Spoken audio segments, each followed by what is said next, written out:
Oi, pessoal, sejam muito bem-vindos a mais uma aula de introdução à programação. Nessa aula aqui, a gente vai retomar um pouquinho alguns dos conceitos fundamentais de algoritmos e a gente vai falar ainda mais detalhadamente sobre a representação de algoritmos em fluxograma, fazendo um exemplo de um fluxograma, de um programa sequencial, e a gente vai fazer também a validação ou análise desse fluxograma através de um teste de mesa, tá? Vamos lá. Então, só recapitulando um pouco do que a gente já discutiu nesse curso, né? A gente já viu que o que a gente vai fazer essencialmente ao longo do curso é resolver problemas usando um computador, né? No caso, né, a maioria dos usuários convencionais, as pessoas estão mais acostumadas a usar o computador como ferramenta e usar os aplicativos, os programas instalados no computador, por exemplo, né, para resolver os seus problemas do dia a dia. No nosso caso aqui, a gente vai passar um pouco para o outro lado, né? A gente vai deixar de ser um usuário comum de computador para ser um programador, né? Para aprender a fazer esses programas para resolver os problemas então dos usuários, tá? Então, quando a gente estiver aqui elaborando os nossos programas, essencialmente o que a gente está fazendo é resolver problemas. Tá? Como é que é esse processo aí de solução de problemas, né? Como é que se dá esse processo da elaboração de uma solução para um problema através de um programa de computador? Normalmente a gente não parte, né, do problema, do enunciado do problema direto para a escrita do programa, né? A gente precisa passar por uma série de etapas aí que são importantes para a construção de um programa que de fato, né, de forma consistente, coerente, resolve aquele problema que é proposto. Então, a primeira coisa que a gente tem que fazer é compreender muito bem o problema exposto. No nosso caso aqui, a gente vai trabalhar sempre com enunciados de exercício, e esses enunciados já são de alguma forma claros o suficiente para a gente conseguir entender e saber o que está sendo pedido para que seja feito, né? Normalmente isso aqui no mundo real acontece de uma forma um pouco mais difícil de se elaborar, né? Então a gente precisa fazer, por exemplo, entrevistas com clientes, tem que, né, passar por uma série de levantamentos aí de requisitos, etc., para enunciar o problema. Depois, a gente vai tentar responder algumas perguntas numa etapa de análise aqui, né? Como, por exemplo, quais resultados devem ser obtidos a partir daquele programa que vai ser elaborado, né? Então, que tipo de resposta o programa tem que dar? O que, que ele tem que fornecer como resultado para o usuário, por exemplo, né? Que tipo de dado é fornecido ao programa, né? Que dados são os dados de entrada? Como é que eu caracterizo lá aquele problema, né, na forma de dados de entrada? E que procedimentos têm que ser realizados? Muitas vezes a gente tem algum procedimento que precisa ser realizado, é algum conhecimento que é necessário para resolver aquele problema, a gente tem que saber disso de antemão, né? Depois a gente passa para a construção, então, do algoritmo, que é basicamente uma sequência de passos aí para resolver esse problema, e a gente vai fazer isso um pouco ao longo dessa aula. E a gente pode fazer também uma simulação, né, que é isso que a gente chama de teste de mesa, para validar que o algoritmo faz aquilo que se pretende com ele. Nesse caso aqui, a gente vai até aqui nessa aula de hoje, né? A gente não vai chegar a construir um programa efetivamente, mas isso aqui a gente já vai ficar bem mais próximo de chegar nessa etapa de construir o programa. Mas uma vez que a gente tem o algoritmo, então, seria o último passo, traduzir o algoritmo para um programa em linguagem de programação, executar o programa com dados de entrada, por exemplo, testar, verificar se ele produz as saídas coerentes e se não produz, corrigir, né? Essa é a ideia geral. Essa aqui é só a definição de um algoritmo também para a gente lembrar, tá? Essa é a definição do Thomas Cormen, que diz, né, que um algoritmo computacional é uma sequência de etapas que toma um valor ou mais de entrada e produz um valor ou mais como saída. Então, de novo, aquela ideia de sequência de etapas, e aqui ele já fala explicitamente em entrada e saída, ou seja, os dados, os valores ali informados para o programa, né? Eles são dados de entrada para o algoritmo, enfim, são dados de entrada, e os valores que o programa produz de volta para o usuário, ou o algoritmo produz de volta para o usuário, são os dados de saída, tá? A gente pode, complementando, né, também enxergar um algoritmo como uma ferramenta para resolver um determinado problema, né, um problema específico. Então, um algoritmo essencialmente é uma sequência de etapas que resolve um problema, né, que resolve um problema específico. Aqui algumas propriedades para a gente exercitar ao longo dessa aula, tá? Então, as propriedades básicas aí dos algoritmos. Então, um algoritmo vai ter um estado inicial, que é uma pré-condição, algo que se manifesta antes do algoritmo ser executado, uma pergunta que se quer, para qual se quer resposta, alguma coisa assim. Ele contém uma sequência de ações, como a gente já viu, e essas ações, elas têm uma ordem lógica, digamos assim, para ser executadas, né? Elas não podem ser executadas em qualquer ordem. Então, essa ordem lógica, especialmente aqui no caso da programação estruturada, que é o que a gente vai fazer ao longo desse curso, ela segue uma série de princípios aí de controle de fluxo, né, de execução, que são baseados principalmente em sequência, seleção condicional e iteração. A gente vai focar nessa aula só em sequência, ou seja, a gente vai fazer algoritmos sequenciais, que têm uma atividade logo depois da outra, e não tem nenhuma condição especial, não tem nenhuma seleção de ações que precisa ser feita e nenhuma repetição, mas isso logo em seguida já vai aparecer, tá? De novo, um algoritmo vai sempre ter algum tipo de dado de entrada que é fornecido pelo usuário do programa, por exemplo, e ele vai sempre produzir algum tipo de dado de saída. Claro, esse dado de saída tem que ser correto, não basta produzir qualquer dado de saída, ele tem que dar uma resposta efetivamente ali para aquela pergunta, para aquele problema que está tentando resolver. E o algoritmo tem que ter um estado final previsível, ele tem que terminar, e ele precisa ser eficaz, significando que ele tem que considerar que a quantidade de recursos, como por exemplo tempo, memória, etc., não são infinitos. Né? Ele tem que usar uma quantidade razoável de recursos para resolver o problema. Ele não pode consumir, por exemplo, toda a memória do computador e simplesmente não terminar de executar. Tá? Vamos lá. Então, na aula de hoje, o que a gente vai fazer é desenvolver algoritmos. Então, a gente vai usar a ferramenta que a gente já conhece, aí, que são os fluxogramas, para desenvolver um algoritmo de exemplo, e a gente vai fazer também um teste de mesa desse algoritmo. Tá? Então, considerem aí, por exemplo, esse problema aqui. Escrever um algoritmo para calcular a área de uma mesa retangular qualquer, considerando o comprimento da base e da altura são fornecidos pelo usuário. Tá? Então, esse é o enunciado do nosso primeiro exercício que a gente vai fazer em aula. Qual é a primeira etapa, então, para resolver o problema? A gente precisa entender, compreender muito bem o enunciado e tentar pensar, né, do enunciado aquelas outras características lá, né, responder aquelas perguntas da etapa de análise. Tá? Então, a primeira coisa é ler atentamente o enunciado. Daí aqui não tem muito mistério, né? Basicamente é ler o enunciado. Eu vou ler de novo e aí aqui já dá para ver que eu já deixei umas palavras destacadas aqui das coisas que são mais importantes nesse enunciado. Muitas vezes o enunciado vai ter uma história, vai ter coisas junto, né? A gente tem que tentar destacar aquilo que é realmente relevante, tá? Então o enunciado diz o seguinte, de novo, escreva um algoritmo para calcular a área, né, de uma mesa retangular qualquer. Essa parte mesa retangular, etc e tal, bom, é um retângulo, isso é importante, né? Mas assim, se é uma mesa, se é qualquer outra coisa, é detalhe do enunciado, né? Isso aqui não é tão importante. Então, o que eu tenho que calcular essencialmente é a área de um retângulo, tá? Considerando que os comprimentos da base e da altura, ou seja, dois dados aqui, a base e a altura, são fornecidos pelo usuário, tá? Vamos lá. Que respostas que a gente tem que dar, então, né? Vamos tentar analisar um pouquinho esse enunciado e tentar dar as respostas aqui. Quais são os resultados? O que esse programa, no final das contas, lá quando eu for implementar, o que esse algoritmo precisa fornecer como resultado? Por exemplo, tentem responder aí, se vocês quiserem ir pausando o vídeo e respondendo as perguntas, depois eu vou expandindo elas aqui, tá?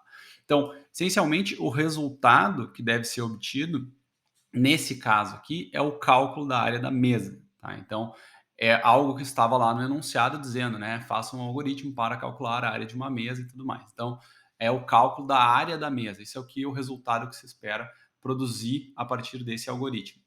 Claro, isso aqui vai acabar sendo depois também, né? O que vai aparecer na saída do nosso programa, né? Então, isso aqui geralmente se mapeia, esse resultado aqui é o que o programa produz como saída de volta para o usuário, tá? Que dados são fornecidos. Tá? Então, para poder calcular a área de alguma coisa, nesse caso de um retângulo, né, eu preciso de algum dado de entrada, algum dado tem que ser fornecido. Eu não posso calcular genericamente uma área sem saber quais são os dados que vão ser fornecidos. Eu preciso de uma instância, de um retângulo específico para poder calcular essa área. Tá? E esses dados que têm que ser fornecidos, então, são a base e a altura. Aqui, nesse caso, dois dados numéricos vão ser fornecidos pelo usuário, tá? Para esses dois valores, essas duas grandezas. e quais procedimentos têm que ser realizados. Isso aqui é um conhecimento que tem que ser dado. Aqui no caso eu estou calculando a área, né? E eu sei que a área de um retângulo qualquer é calculada pela multiplicação da base e da altura. Então, basicamente, o que eu tenho que fazer aqui é uma multiplicação. Nada muito complexo, mas poderia ser, que a gente já viu, né, em outros exemplos, assim, eu poderia ter que calcular as raízes de uma equação, por exemplo. Isso é uma coisa, é um conhecimento que tem que ser dado. Eu tenho que, né, alguém tem que me informar qual é a equação lá, o que eu uso para calcular as raízes de uma equação de segundo grau, por exemplo, que nem foi um exemplo que a gente já usou em aulas passadas. Tá? Então, esse conhecimento aí tem que ser dado também, tem que ser fornecido para o programador para que ele possa implementar. Né? Vamos lá, de novo. Vamos construir o algoritmo. Tá? Algumas daquelas propriedades fundamentais ali, só para a gente identificar isso aqui inicialmente, e depois a gente, né, pode ir fazendo isso aí para os próximos algoritmos que a gente for construindo. Então, o algoritmo tem que ter um estado inicial, um estado final, tem que ter dados de entrada, tem que ter dados de saída e tem que ter uma sequência de ações, né? Mesma coisa, se quiserem dar uma pausada e tentar escrever aí o que é o estado inicial, o que é o estado final, quais são os dados de entrada, etc., podem fazer. Tá? Eu vou expandindo aqui para vocês. Então, qual é o estado inicial desse algoritmo? Tá? Digamos assim, é uma condição inicial, né, algo que o algoritmo pretende responder, digamos assim, uma pergunta que o algoritmo pretende responder. Nesse caso aqui, eu tenho lá uma mesa para a qual eu não conheço a área, né? Digamos assim, essa é a resposta que se quer, né? O problema que se quer resolver com esse algoritmo. Então, no início, antes do algoritmo existir ou dele ser executado, eu tenho uma mesa, não sei qual é a área daquela mesa, eu quero poder calcular, eu vou escrever um programa para fazer isso. Aqui no caso não precisaria de um programa necessariamente para fazer isso, é um cálculo muito simples, mas é um exercício aqui que a gente pode fazer, tá? O estado final, então, é a área daquela mesa, que é o que eu queria como resposta, né? O resultado final é conhecida, então eu consigo, né, calcular e mostrar qual é a área daquela mesa. Quais são os dados de entrada? Isso aqui a gente já deu indícios, né? Para poder calcular a área de um retângulo qualquer, eu preciso de dois dados, preciso saber a base e a altura do retângulo. E como saída, eu vou fornecer a área da mesa, tá? A área calculada para aquele retângulo. Então, tenho dois dados de entrada, são dois dados numéricos de entrada. Eu vou fazer uma operação aritmética ali e vou devolver um dado de saída. O que eu tenho que fazer para representar logicamente esse algoritmo, representar essa sequência lógica de ações aí do algoritmo? Eu tenho que desenvolver, então, agora um fluxograma. Tá? Só lembrando rapidamente aí como é que é o fluxograma, quais são as formas aí que a gente usa no fluxograma. Então, a seta, essa aqui representa fluxo, representa uma ordem lógica entre duas atividades ou duas operações. Então, tem uma atividade do lado de cá, que é executada antes da atividade que está do lado de cá. Eu tenho um terminal ali de início e fim, isso aqui é um marcador que diz aonde começa e aonde termina o fluxograma, para eu me orientar. Depois eu tenho operações de entrada e saída, que são esses paralelogramos aqui, esse retângulo meio inclinado, tá? E eu tenho processamento. Atividades de processamento significa, né, uma atividade que o próprio computador vai executar sem nenhuma interação com o usuário, né? O computador calcula algo ali, ele próprio, e executa aquela atividade. Eu posso ter, a gente não vai usar hoje, mas eu posso ter tomadas de decisão. A gente já viu um exemplo com tomada de decisão, tá? Isso vai começar a aparecer a partir das próximas aulas, mas hoje a gente vai simplificar e não vai usar tomada de decisão. E eu posso ter também esses conectores aqui só para reconectar, quando a gente separa o algoritmo ali em dois fluxos, por exemplo, né, onde a gente tem uma tomada de decisão, por exemplo, eu posso retomar ali, reconectar em algum outro ponto usando esse conector aqui. Bom, vamos lá então. Vamos para o fluxograma agora, que vai representar esse algoritmo que resolve o problema do cálculo da área da mesa. Tá? Como é que eu escrevo esse algoritmo? Primeiro, alguns conceitos importantes aqui, tá? Então, eu vou ter que usar variáveis, tá? E esse conceito depois a gente usa aqui em algoritmos e ele vai se mapear depois para programação também, né? O que são variáveis? Tá? Variáveis é uma forma mais genérica, assim, de a gente escrever um algoritmo sem precisar resolver um problema, uma instância de um problema em particular. A gente deixa o algoritmo mais genérico usando essas variáveis. Como é que isso acontece, né? Ao invés de eu escrever um algoritmo para calcular a área de uma mesa específica, por exemplo, fazer o algoritmo que calcula a área da mesa que tem 2 metros por 90 centímetros, por exemplo. Né? Não, eu vou escrever um algoritmo que calcula a área de qualquer mesa, nesse caso, calcula a área de qualquer retângulo, por exemplo, né? e eu vou usar esse algoritmo genérico para calcular a área de quantas mesas eu quiser depois, né? Então, o usuário é que vai dizer quais são os dados, né, que representam os valores das medidas ali da mesa dele, para ele resolver aquele problema, aquela instância daquele problema em particular. Então, o algoritmo é genérico por causa disso, né, por causa dessas variáveis que a gente pode utilizar para representar valores dentro do algoritmo. Então, aqui eu vou usar a variável b para representar a base, a variável h para representar a altura e a variável área para representar a área, tá? Essas duas primeiras variáveis aqui vão ser as entradas do usuário. Então, vai ter uma operação aqui, que é a primeira operação, ler para ler o valor da base, e uma segunda operação, ler para ler o valor da altura. Aqui no caso, né, eu estou lendo nessa ordem, base depois altura, poderia ser na ordem inversa, também não tem problema. Eu estou estabelecendo essa relação de ordem aqui, mas eu poderia, por exemplo, esse algoritmo funcionaria da mesma forma, mesmo que fosse ao contrário, essas duas atividades aqui, né? Depois de executar essa operação ler aqui para ler os dados de entrada do usuário, né? Eu vou ter que executar daí uma operação aritmética. Operações aritméticas o computador pode executar, né? Então, eu já tenho um valor definido para a base, já tenho um valor definido para a altura, eu consigo então calcular a partir de b e h, que são as duas variáveis que eu defini, o valor de área, tá? Então, isso aqui funciona da seguinte forma: ele calcula o valor a partir das variáveis que estão do lado direito, variáveis ou outros, né? Poderia ter valores constantes aqui também, mas eu estou calculando aqui, fazendo uma operação aritmética qualquer do lado direito, e o resultado dessa operação aritmética é então atribuído para a variável do lado esquerdo. Tá? É assim que isso aqui funciona, inclusive em programação também. A gente vai ver depois esses comandos aqui numa linguagem de programação. Depois de executar essa operação aqui, eu posso imprimir, fazer outra operação de entrada e saída, que no caso é uma operação de saída, por causa dessa palavra aqui, imprime, e eu digo aqui o que eu quero imprimir. Eu poderia imprimir uma mensagem, poderia imprimir qualquer coisa, né? Eu estou imprimindo aqui direto o valor da variável área. Então eu uso essa variável aqui, que eu usei para fazer o cálculo, para reapresentar ou apresentar o valor de volta para o usuário, para ele saber o que foi calculado aqui, né? Qual foi o resultado dessa operação aqui. Basicamente, o que o algoritmo, o que esse algoritmo essencialmente faz é possibilitar que esse resultado seja obtido e imprimir ele na tela, tá? E aí tem lá o marcador de fim, onde acaba o nosso algoritmo. Vamos lá, tem algum problema em relação a esse algoritmo aqui, né? Só para a gente refletir um pouquinho, tá? Especificamente sobre as entradas de usuário, o que vocês acham, né?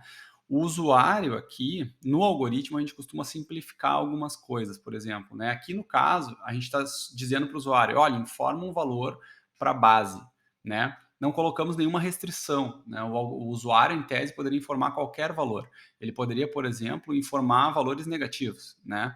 Para a base, ou ele poderia informar zero, ou ele poderia informar até, né, sei lá, se estivesse digitando no teclado, ele tem todas as opções do teclado à disposição dele, ele poderia digitar letras, poderia digitar qualquer coisa, um valor inválido, por exemplo.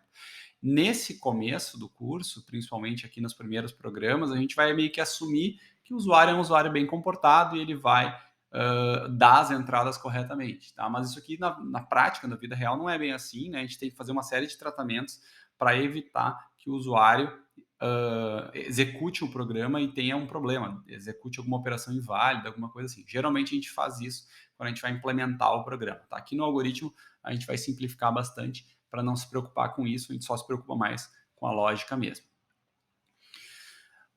Bom, então, o que mais a gente pode fazer? Tá? Antes de ir para a implementação do programa, a gente pode executar o que a gente chama de teste de mesa. Tá? E o que é o teste de mesa? O teste de mesa, como o nome indica, aí, é uma espécie de teste que a gente pode fazer em cima de uma mesa, numa folha de papel. Assim, a gente não precisa de um computador para fazer, né, o teste de mesa, nem para escrever o algoritmo, nem para fazer o teste de mesa. Então, tudo isso aqui a gente consegue fazer só, né, manipulando ali uma folha de papel e uma caneta para a gente controlar ali os valores das variáveis, por exemplo, ao longo da execução do nosso algoritmo. Tá? A gente normalmente gera as entradas e as entradas do usuário e analisa as saídas que o algoritmo produz. Tá? Mais ou menos essa é a ideia aí de um teste de mesa. A gente pode fazer um exemplo aqui. Tá? Normalmente, a gente desenha, escreve aí numa folha de papel, por exemplo, né? Quais vão ser as entradas do usuário, quais são as variáveis que a gente está manipulando e o que a gente espera lá que aconteça como saída, tá?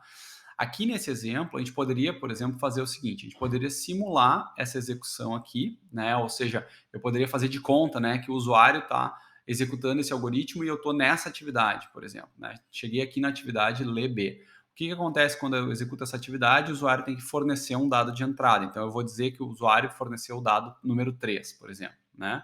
Se o usuário forneceu o número 13, eu estou nessa atividade aqui e essa atividade está configurando, setando a variável B, eu vou lá na variável B e coloco o mesmo valor que o usuário digitou aqui, por exemplo, tá? Próxima atividade, lê H, né? Nessa ordem aqui, na mesma ordem que o algoritmo está sendo executado. Então, lê H significa que o usuário tem que digitar alguma coisa. Então, o usuário, por exemplo, nesse caso, forneceu a entrada 5 e eu coloquei aqui o valor 5 também na variável H. Por fim, eu vou executar a atividade área. Essa é uma atividade que não tem entrada do usuário, né? É uma atividade que é executada diretamente, por exemplo, pelo computador. Eu vou ter que fazer isso aqui manualmente ou numa calculadora, enfim, né? Então, eu vou fazer B vezes H, que é 3 vezes 5, tá aqui os valores das variáveis que eu anotei, e vou pegar esse resultado e atribuir para a variável área, que é o que essa atividade aqui faz, tá? Então, eu vou colocar esse resultado aqui na variável área. E, por fim, a última atividade é imprime área, ou seja, imprime o valor que tiver lá na variável área neste momento. Tá? E ele vai lá imprimir o valor 15 aqui nesse caso. É um exemplo de teste de mesa super simples, tá? Porque esse nosso algoritmo é simples, né? Ele só tem uma atividade automática aqui, todas as outras atividades são de entrada e saída. Então, para esse algoritmo aqui, um teste de mesa é relativamente trivial. Vocês vão ver que quando vocês começarem a escrever algoritmos mais complexos, que tem, por exemplo, tomadas de decisão, vários desvios de fluxo, que tem, por exemplo, repetições mais para frente, os testes de mesa vão começar a ficar um pouco mais complexos e a gente vai começar a ter que usar esses testes de mesa aqui para validar que os nossos algoritmos são coerentes, tá? Para esse exemplo aqui, era isso mesmo. Eu vou fazer uma proposta, vou deixar para vocês aí uma proposta de exercício, tá? Vocês podem fazer um exercício bem similar a esse, tentar fazer no algoritmo mesmo, numa folha de papel, por exemplo, no computador, em uma ferramenta que vocês queiram usar, né? E implementar, né, esse algoritmo e fazer, por exemplo, um teste de mesa para ele, né? Tentar responder todas aquelas perguntas, passar por esse processo que a gente passou ao longo dessa aula. Que problema é esse, né? Então tá aí o enunciado, né? Um algoritmo para calcular e informar a área e o perímetro de uma circunferência, né? O usuário vai informar apenas o raio. Então, identificar aí o que é entrada, o que é saída, quais são os resultados que eu espero ver obtidos, quais são os procedimentos que eu preciso conhecer. Aqui tem já umas dicas, né? Então, eu preciso conhecer o procedimento para o cálculo da área de circunferência, eu preciso conhecer o procedimento para calcular o perímetro de uma circunferência. Eu preciso saber que π é uma constante, na verdade π não é uma variável, portanto não é um dado de entrada. Então essas confusões aí acontecem com alguma frequência. É um exercício que vocês podem tentar fazer para se orientar aí e ver se vocês conseguem repetir esses passos e implementar vocês mesmos um algoritmo, tá? Fica como proposta aí para vocês, tentem fazer, qualquer coisa depois tirem dúvidas aí. Bom, pessoal, por hoje era isso. Espero que vocês tenham se aprofundado um pouco com a gente aí nessa aula de algoritmos, vendo os conceitos, vendo um teste de mesa detalhado. Aos poucos a gente vai evoluindo e fazendo algoritmos mais complexos e, portanto, os testes de mesa vão começar a fazer mais sentido, né? Mas, por enquanto, era isso. A gente se vê, então, na próxima aula.